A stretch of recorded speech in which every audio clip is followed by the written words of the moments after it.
John Miller wiped sweat from his forehead as the Montana sun beat down on him. At 45, his body still held the toughness from his Navy SEAL days, though gray now peppered his dark hair. The ranch work kept him fit, and he liked the quiet life after years of combat. He finished fixing the fence and reached for his water bottle. That's when he noticed the strange silence. No birds chirping, no wind rustling the tall grass, just empty, heavy quiet. A bright light flashed overhead. John squinted up, his hand automatically moving to his belt, an old habit from his military days. The light grew bigger and brighter until it surrounded him completely. When John opened his eyes again, he was no longer on the ranch. Cold metal walls surrounded him. The air smelled strange, like ozone, and something else he couldn't name. He tried to move but found himself stuck in place by an invisible force. 3 tall figures entered the room. John's breath caught in his throat. They were not human. Their skin was a pale blue color with small ridges along their foreheads and cheeks. They stood nearly 7 feet tall with long, muscular limbs. Their eyes were large and completely black. "This is the specimen from the planet Earth," one of them asked in a deep, rumbling voice. Somehow, John understood the words, though he knew they weren't speaking English. "Yes, General Kraz," another alien replied. "Males of this species are supposedly their warriors." The one called General Kraz stepped closer to John, examining him with obvious disappointment. This is what Earth sends against us. He carries no weapons. He wears no armor." He poked John's shoulder roughly. "He appears soft." John remained silent, his face calm despite his racing heart. Years of SEAL training had taught him to assess situations before acting. Now he watched, listened, and gathered information. "Strip him and prepare him for the arena," Kraz ordered. "See if the younger warriors can at least get some basic training value from him." 2 aliens approached John, the invisible force holding him weakened enough for them to remove his clothing. They took his jacket, shirt, jeans, and boots, leaving him only in a plain set of gray coveralls. They roughly pulled onto him. "What about this?" one alien asked, holding up John's worn leather belt. Kraz glanced at it dismissively. "It's nothing. Just a piece of animal skin holding up their lower garments. Let him keep it. It's not a weapon." If the aliens had been watching closely, they might have noticed the slight relaxation in John's shoulders. Instead, they were already turning away, discussing him as if he were an object. "Put him with the other lesser beings," Kraz commanded. "Tomorrow's training exercises should be amusing, at least briefly." John was marched down long metal hallways. He memorized every turn, every door, every panel that might be important. Other aliens watched as he passed. Some like his captors, others completely different species. Some had tentacles, others had extra limbs or eyes. All looked at him with either pity or curiosity. Finally, they reached a large room filled with various creatures. Some huddled in corners while others paced nervously. The invisible force pushing John forward suddenly vanished, and he was shoved into the room. "Enjoy your last night, human," one of the guards sneered before the door slid shut. John stood still, taking in his surroundings. The other captives gave him space, afraid of the newcomer. He reached down and touched his belt buckle gently, feeling the hidden catch beneath the worn leather. The aliens had made their first mistake. They thought he was defenseless. John Miller was anything but. John sat against the wall of the large holding cell, quietly studying his fellow captives. The room was dimly lit with a strange blue glow coming from panels in the ceiling. Most of the creatures kept their distance from him, but one small alien slowly approached. This alien had smooth greenish-blue skin that seemed slightly wet. Large, round eyes blinked slowly as it moved closer to John. It walked on 2 legs but had webbed hands with 4 fingers. "You are from Earth?" the alien asked in a soft, bubbling voice. John nodded. "Yes, my name is John Miller."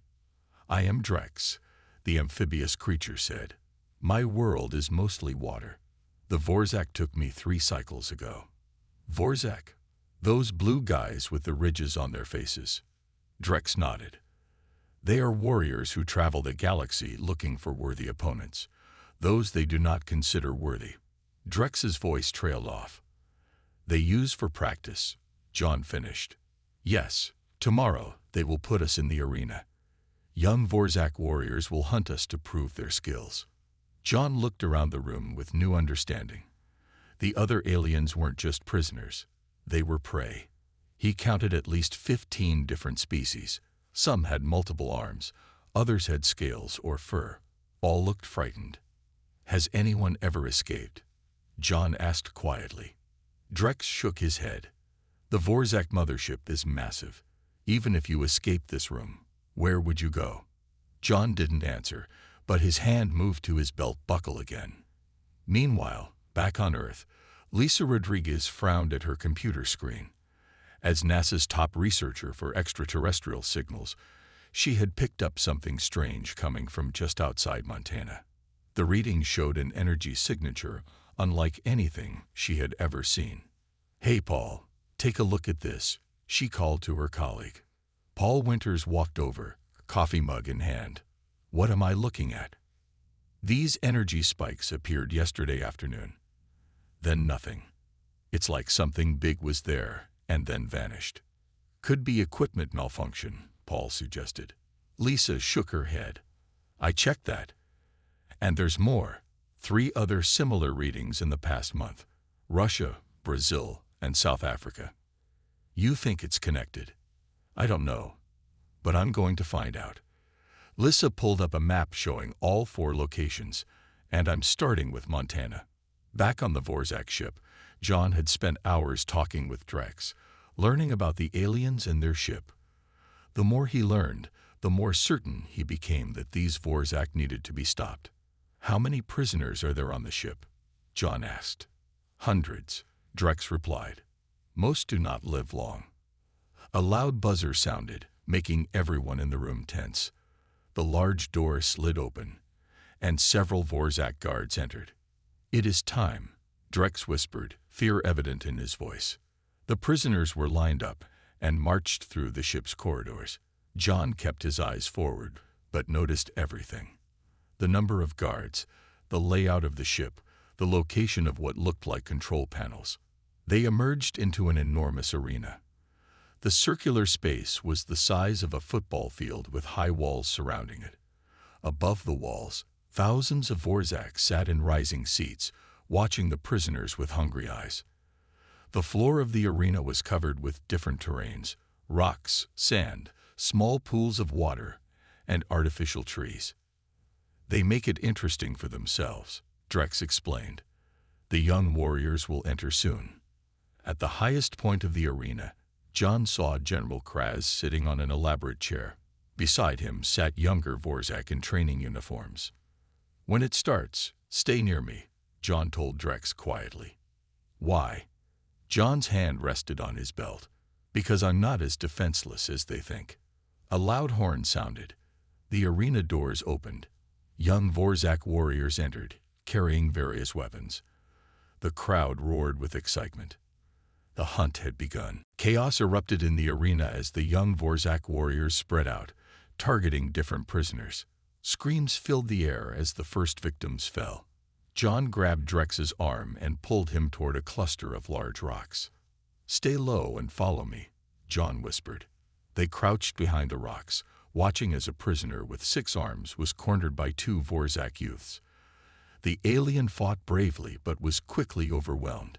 The crowd roared its approval. We need to keep moving, John said. They'll work their way around the arena systematically. John led Drex from one hiding spot to another, using the artificial trees and rock formations for cover. His SEAL training was proving valuable as he tracked the movements of the hunters, always staying one step ahead. From his elevated seat, General Kraz watched with growing interest. He had expected the human to be caught within minutes, yet this specimen was showing unusual skill. That one, Kraz pointed to John. He moves differently than the others. His assistant nodded. He appears to understand hunting patterns. Should we send more warriors after him? Kraz considered this. No, let my son handle them. Vrak needs a challenge. A young Vorzak, taller and stronger than the others, received the message through his communication device. He grinned savagely and changed direction, heading toward John's position. John sensed the danger before he saw it. Someone's coming, different from the others. It is Vrak, Drex said, his voice trembling. The general's son. He is their best young warrior. John quickly assessed their surroundings. They were near a small water pool with limited cover. Can you breathe underwater? He asked Drex. Yes, but get in the pool and stay down until it's safe. Drex hesitated. You cannot defeat Vrak alone. John gave a small smile. I'm not alone. Now go. As Drex slipped into the water, John moved away from the pool, deliberately leaving visible footprints in the sandy ground. He positioned himself behind a half-circle of rocks, waiting. Vrak appeared moments later, following John's tracks. He was impressive, nearly 8 feet tall with muscles rippling under his blue skin. He carried a long, curved blade and what looked like an energy weapon on his hip. Human, Vrak called out. Show yourself and your death will be quick. John remained silent, watching Vrak's movements. The young Vorzak was confident but sloppy, making noise as he approached. When Vrak was just a few steps away, John deliberately knocked over a small stone. Vrak spun toward the sound, weapon raised. John used that moment to move quietly to another position. He repeated this trick twice more, confusing the young warrior. Face me, coward, Vrak shouted, his composure breaking. John finally stepped into view, empty-handed. The crowd gasped at his boldness. Vrak laughed. You wish to die standing. Admirable but foolish. In the special box, General Kraz leaned forward. Something is not right, he muttered. Vrak lunged at John with his blade. John sidestepped with surprising speed for a human. Vrak attacked again and again, but John kept dodging, studying the alien's fighting style. After several minutes of this, Vrak's patience ended. He pulled out his energy weapon and aimed at John's chest. No more games. John's hand moved to his belt. With one smooth motion, he unfastened the buckle and pulled the leather strap free from his coveralls. Vrak laughed. What will you do with that, human? Whip me. John pressed a hidden switch on the buckle. Instantly, the leather belt stiffened and extended, transforming into a metal staff about 6 feet long. The crowd fell silent. Before Vrak could fire his weapon, John swung the staff in a perfect arc, knocking the weapon from the alien's hand. His next swing caught Vrak behind the knees, dropping the young warrior to the ground. General Kraz stood up, his eyes wide with shock. The human wasn't defenseless after all. Stunned silence filled the arena. Vrak lay on the ground, staring up at John with a mixture of shock and rage. The human stood calmly, the metal staff held in a relaxed but ready position. Stop the combat, General Kraz shouted from his viewing box. Guards rushed into the arena, surrounding John with weapons raised. John didn't resist as they took him away. He saw Drex watching from the water pool, eyes wide with hope. As John was led out, other prisoners began whispering among themselves. The guards brought John to a small room with metal walls. He sat alone for over an hour before the door opened, and General Kraz entered. What are you? Kraz demanded. Just a human, John replied calmly. Kraz circled him slowly. That weapon. It was your belt. Our scans showed it was simple animal hide. John shrugged. Your scans were wrong. How many more secrets do you hide, human? Kraz leaned close to John's face, studying him. Enough, John said simply. Back in the prison area, word had spread quickly about the human who had defeated Vrak. When John was returned to the holding cell, the other aliens moved aside respectfully. Drex hurried to him. You are alive. I feared they would kill you. They're too curious now, John said quietly. That gives us time. An alien with 6 arms approached them. Is it true? You defeated the general's son. John nodded. Others gathered around, eager to hear more. Can you teach us to fight? Asked a tall, insect-like alien. We have always been prey, but perhaps. John looked around at the hopeful faces.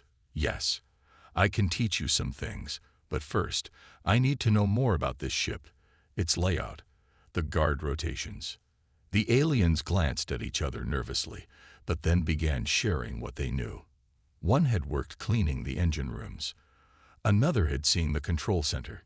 Each had small pieces of information that together formed a clearer picture. As they talked, John showed them his belt. This is called chameleon technology. It can change into different shapes and tools. He pressed another hidden switch, and the staff changed into a short, curved blade. The aliens gasped. It responds to my touch and specific movements, John explained. But it has limits. One person alone, even with this, can't fight an entire ship. But many of us together, the 6-armed alien suggested. Exactly, John smiled. Together, we have a chance. On Earth, Lisa Rodriguez drove her rental car along a dusty Montana road. She had tracked the energy signature to a remote ranch. A local police officer, Steve Harper, rode with her. This is the place, Lisa said, stopping at a broken fence. John Miller's ranch.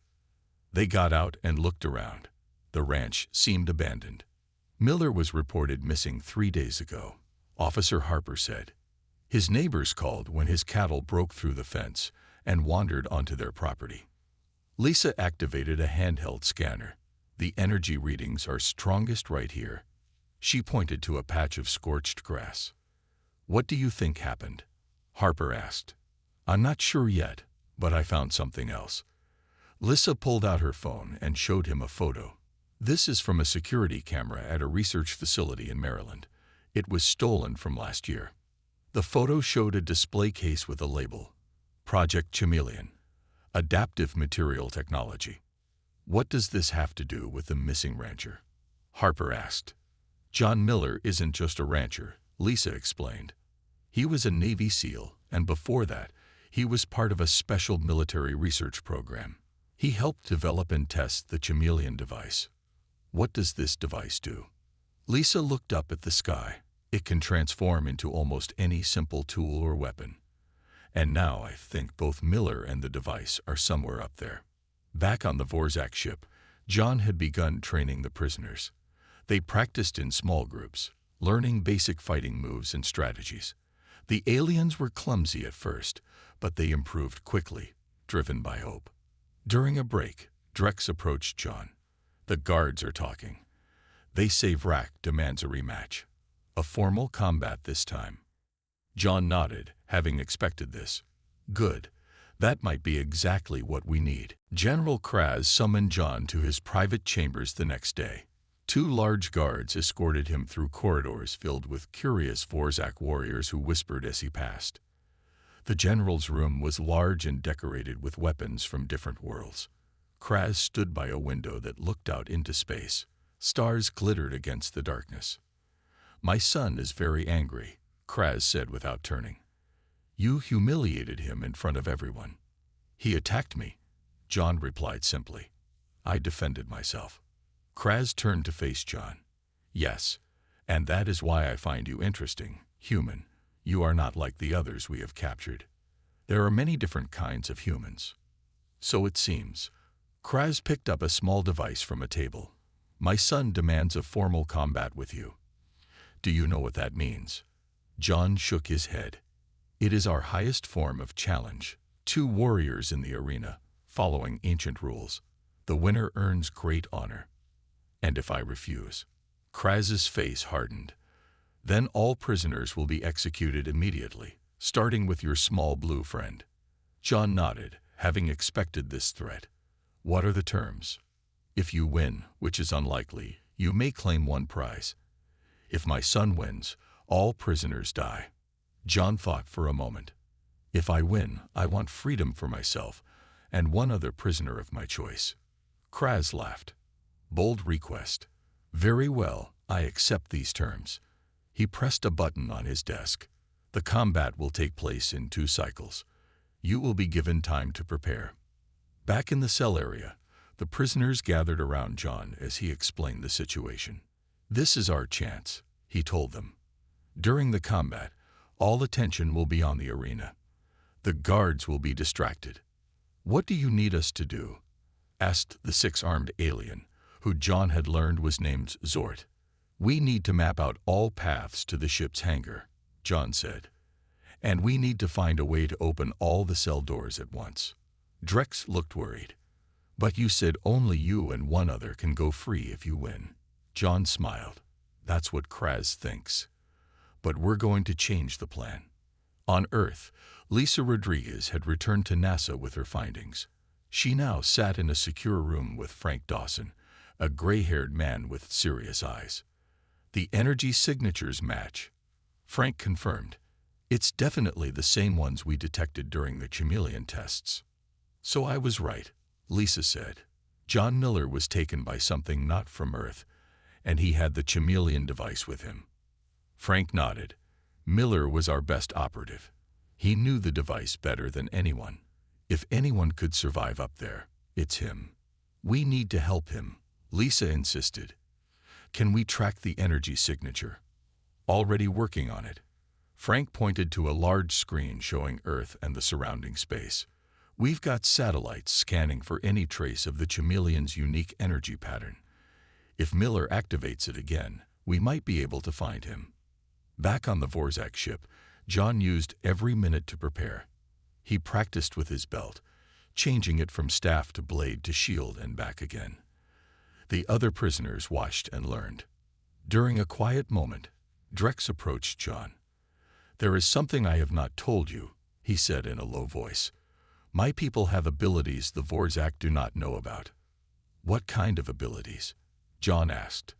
We can send thoughts across great distances, Drex explained. I have been trying to contact my homeworld, but I am not strong enough alone. John considered this new information. If you could contact your people, would they help us? Yes. They have ships. They have been searching for me. Then we need to make you stronger, John said. And I think I know how. He touched his belt buckle, pressing a hidden sequence. The belt began to glow slightly. This device can amplify certain energy types, if we can connect it to your mind somehow. Drex's eyes widened. You would use your weapon to help me. It's not just a weapon, John said. It's a tool. And right now, we need all the tools we can get. The day of the combat was approaching fast, and their plan was taking shape. Everything would depend on perfect timing, and on John surviving his battle with Vrak. The day before the combat, John was moved to a private cell.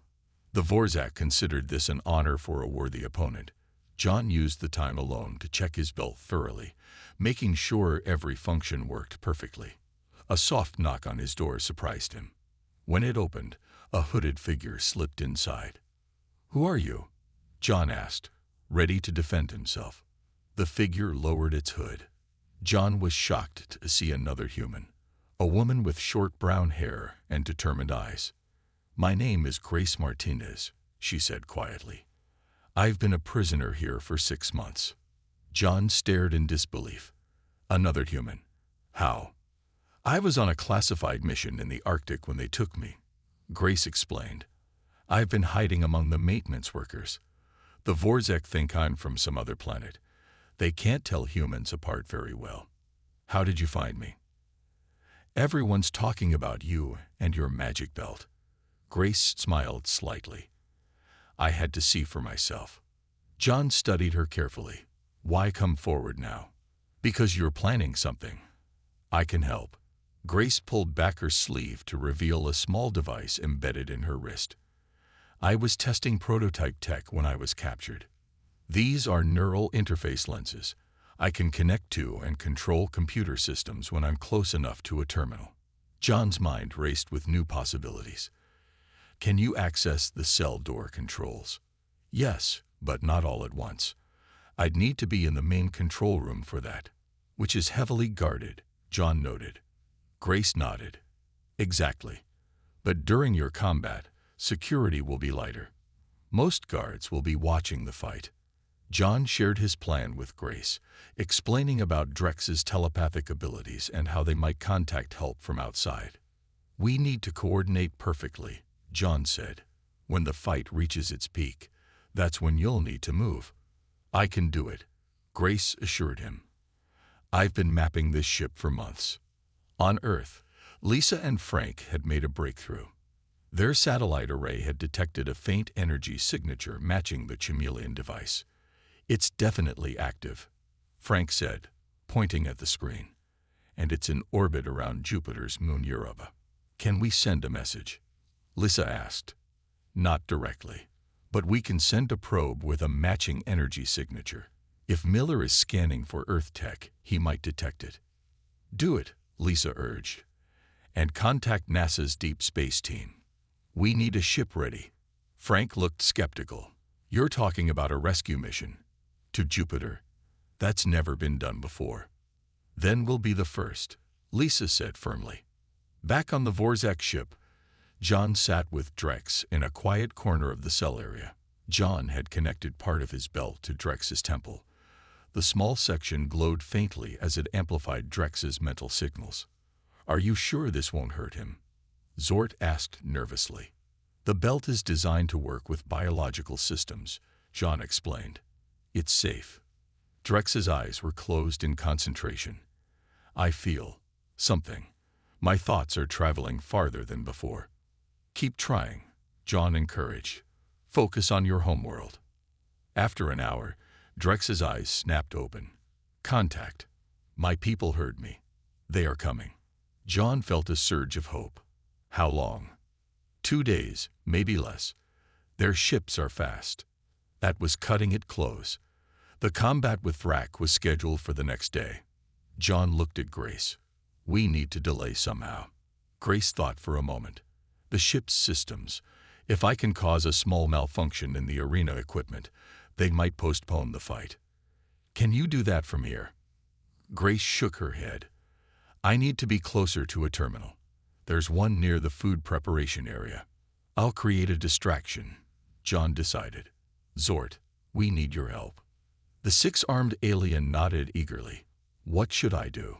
As they finalized their delay tactic, a loud announcement echoed through the cell block. General Kraz's voice filled the air. Due to high interest in tomorrow's combat, the event has been moved to the Grand Arena. All prisoners will be required to attend. Any resistance will result in immediate execution. John exchanged worried glances with Grace and Drex. The Grand Arena was much larger, with more guards and security systems.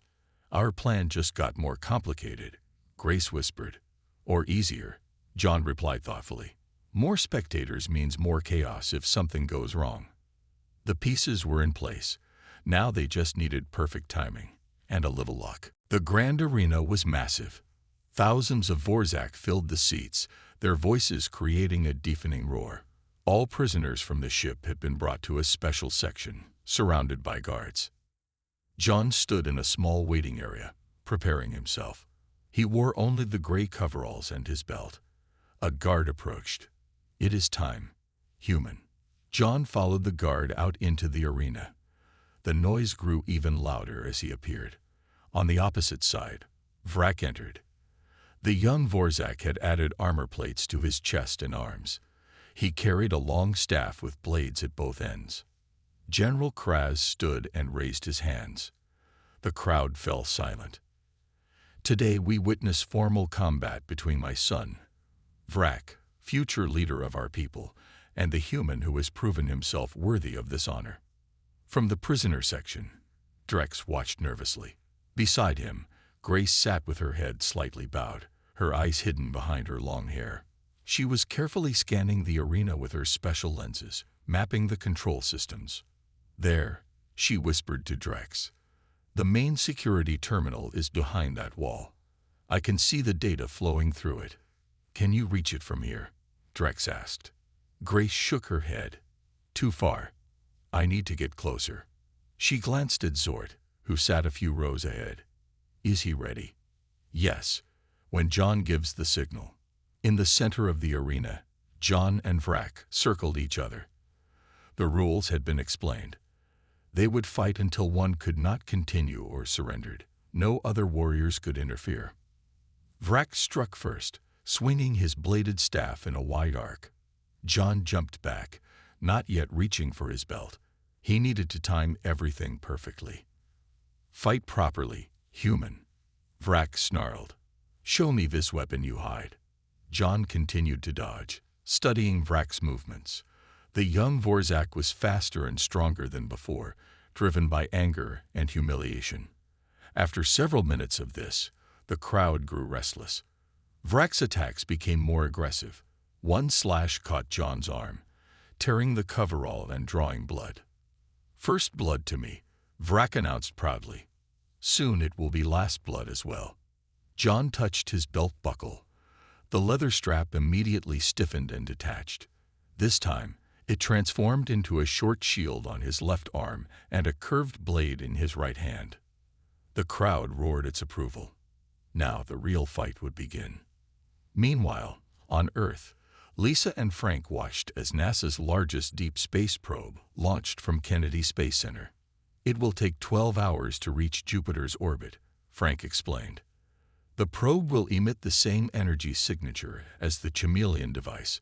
If Miller is looking for it, he'll find it. And then? Lisa asked. Then we hope he can send us a signal back. Something to tell us exactly where he is and how to help. Back in the arena, the fight had intensified. John was holding his own against Vrak, using the shield to block the powerful blows and striking with his blade when openings appeared. Sweat poured down John's face. Despite his training, he was tiring. Vrak seemed to have endless energy, fueled by rage and pride. John caught Vrak's staff with his shield and pushed hard, creating space between them. Then he touched the center of his shield. This was the signal. In the prisoner section, Zort suddenly clutched his stomach and fell to the floor, screaming in apparent agony. His 6 arms thrashed wildly, creating confusion. Guards rushed to contain him. In the chaos, Grace slipped away, moving toward a service door. No one noticed her disappearance. John returned his attention to Vrak, who was charging again. This time, John stood his ground. He pressed another hidden switch on his belt weapons. The shield and blade began to pulse with energy. What is this? Vrak hesitated, sensing something new. John smiled grimly. Something you've never seen before. He brought the shield and blade together. There was a flash of brilliant light that temporarily blinded everyone in the arena. When vision returned, the crowd gasped in collective shock. John now held something entirely different, a weapon that hummed with power, its surface rippling like liquid metal. The belt had revealed another of its secrets. John's new weapon glowed with a blue-white light. It had become a short spear with a curved blade that seemed to shift and ripple like water. Vrak took a step back, suddenly uncertain. What magic is this? The young Vorzak demanded. Not magic, technology, John replied. He moved the weapon in a figure-8 pattern.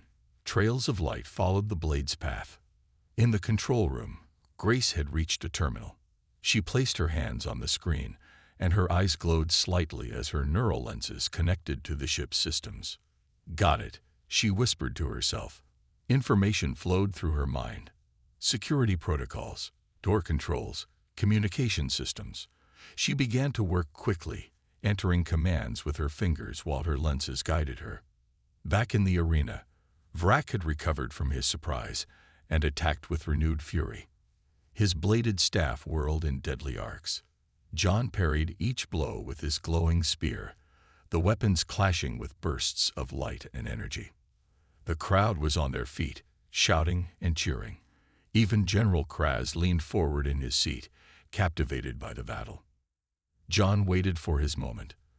When Vrak overextended on a thrust, John sidestepped and swept his opponent's legs. Vrak crashed to the ground, his staff skittering away. John placed the tip of his spear at Vrak's throat. Yield, he said firmly. A hush fell over the arena. No one had expected the human to win. Then alarms began blaring throughout the ship. Red lights flashed. Grace had activated the emergency protocols. What is happening? General Kraz demanded of his guards. Before anyone could answer, a massive explosion rocked the far side of the ship. Through the viewport windows, everyone could see small ships approaching. Sleek, blue vessels that moved with incredible speed. Drex's people, John said with a smile. Right on time.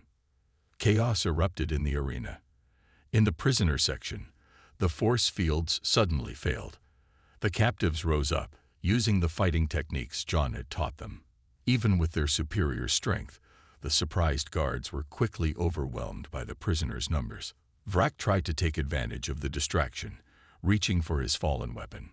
John kicked it away and pressed his spear closer to the Vorzak's throat. This can end without more bloodshed, John told him. Tell your father to stand down. Vrak's eyes burned with hatred, but he saw the determination in John's face. Father, he called out, the human has won fairly. Honor demands we accept defeat. General Kraz stood frozen, watching as his ship fell into chaos around him. More explosions sounded as Drex's people's ships attached to the Vorzak vessel. Open the hangar doors, Kraz finally ordered. Let them go. Grace's voice came over the ship's communication system. All prisoners, head to the main hangar. Rescue ships are waiting. John kept his weapon trained on Vrak as they both stood. Your people value honor. Remember this day, and know that humans fight for freedom, ours and others. In the hangar, John found Grace, Drex, and Zort organizing the escape. Hundreds of prisoners boarded the blue ships. Drex's people, amphibious beings like him, welcomed all species. We did it, Grace said, smiling at John. Your plan worked.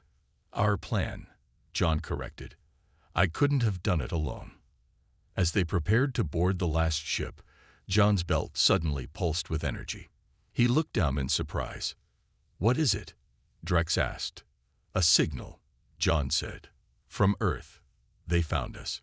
Grace checked her lenses. It's coming from near Jupiter, some kind of probe.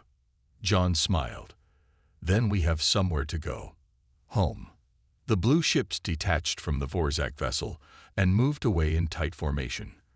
From the command deck, General Kraz watched them go. Remember that, human, he told his son. He taught us an important lesson today. What lesson? Vrak asked bitterly. Never judge an opponent by appearance alone. Kraz touched the wound on his son's face, and never underestimate humans, especially ones with unusual belts. As the ships accelerated toward Jupiter, John stood at a viewport, his belt once again looking like simple leather around his waist. Earth was waiting, and he had quite a story to tell.